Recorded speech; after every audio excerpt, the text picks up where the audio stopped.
రైతులు బయోఫర్టిలైజర్ను వాడే విధంగా ఎరువులు, పురుగుమందుల డీలర్లు ప్రోత్సహించాలని సహాయ వ్యవసాయ సంచాలకులు ఆర్ గంగాధర్ అన్నారు. స్థానిక ఛాంబర్ ఆఫ్ కామర్స్ భవనంలో శుక్రవారం డీలర్ల శిక్షణా కార్యక్రమం నిర్వహించారు. ఈ కార్యక్రమంలో ఆయన మాట్లాడుతూ విచ్చలవిడిగా రసాయనాలు, పురుగుమందుల వాడకాల వల్ల భూసారం క్షీణిస్తుందని అన్నారు.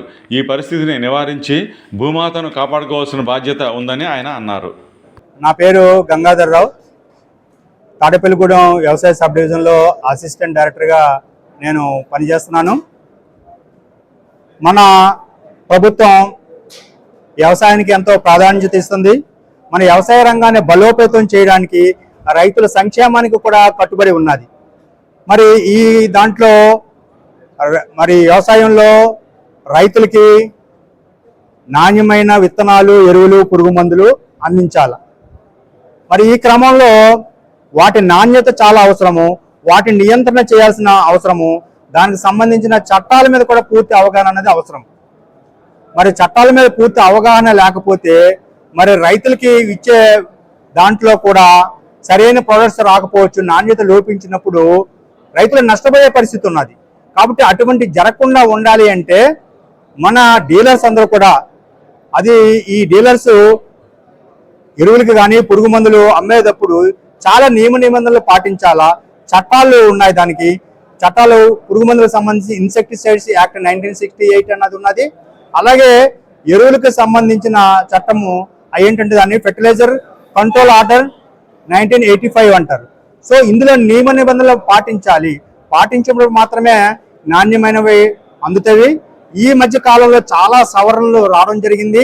మరి కొత్త కొత్త ప్రోడక్ట్స్, కొత్త కొత్త ఎరువులు కూడా రావడం జరుగుతుంది. అందులో మీరు చూసుకున్నట్లయితే ఈ మధ్య కాలంలో బయో స్టిమ్యులెంట్స్ అన్నవి, బయో ఫెర్టిలైజర్స్, నానో ఫెర్టిలైజర్స్, ముఖ్యంగా ఈ మధ్యకాలంలో నానో ఫెర్టిలైజర్స్ లో మీకు అందరికీ తెలిసిందే నానో యూరియా, నానో డిఏపి ఇవి. ఇవి కాకుండా నానో ఫాస్ఫరస్, ఈ మధ్య కాలంలో కొత్తగా నానో జింకు, నానో కాపర్, ఇవన్నీ ప్రొడక్ట్స్ కూడా మరి రావడం జరిగింది. మరి గవర్నమెంట్ ఏం చెప్తుందంటే యూరియా వాడకాన్ని తగ్గించి మిగతా ప్రొడక్ట్స్ బయో ఫెర్టిలైజర్స్కి ప్రాధాన్యత ఇవ్వాలి. మిగతా బయోస్టిమ్యులెంట్స్ కానీ ఇవి కూడా వాడుకుంటే దాని మూలంగా మరి యూరియా వాడకాన్ని తగ్గించవచ్చు అని పిఎం ప్రణామ్ అనే పథకంలో కూడా సెంట్రల్ గవర్నమెంట్ ఏం చెప్పింది, భూమాతను కాపాడాలి. భూమాతను కాపాడాలంటే రసాయనిక ఎరువుల వినియోగాన్ని తగ్గించాలి, దాని ప్రత్యామ్నాయ మార్గాలు వెతుక్కోవాలి. అవి బయో ఫర్టిలైజర్స్ అవ్వచ్చు, తర్వాత మనకి ఈ జన్ముజిల్లు, పిలుగు పెసర, ఇటువంటి ఫార్మ్ యార్డ్ మెన్యూరు, ఇటువంటి అన్ని వాడతా యూరియా కన్జంప్షన్ అన్ని తగ్గించాలి. దీని మీద సెంట్రల్ గవర్నమెంట్ కి సబ్సిడీ భారం తగ్గుద్ది, రైతుల ఆరోగ్యం కూడా బాగుపడుతుంది. భూమాతను మనం కాపాడుకునే వాళ్ళం అవుతాం.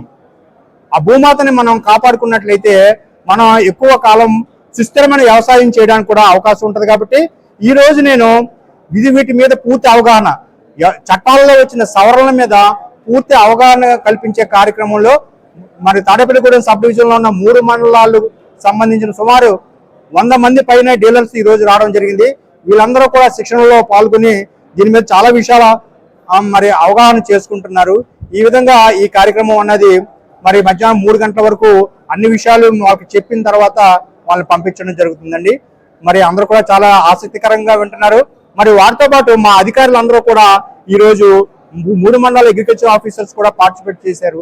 తర్వాత ఈ నేర్చుకున్న విషయాలన్నీ కూడా వాళ్ళ షాపుల్లో వాళ్ళు ఇంప్లిమెంట్ చేస్తారు. కాబట్టి రైతులకు నాణ్యమైన ఇన్పుట్స్, ఆ విత్తనాలు కావచ్చు, ఎరువులు కావచ్చు, పురుగు మందులు అందుతాయి. కాబట్టి వ్యవసాయం రాబోయే రోజుల్లో ఈ ప్రభుత్వం అనుకున్నట్లుగా చక్కగా చేయడానికి ఇది దోహదపడుతుంది ఈ శిక్షణ కార్యక్రమం అని చెప్పి నేను భావిస్తున్నానండి.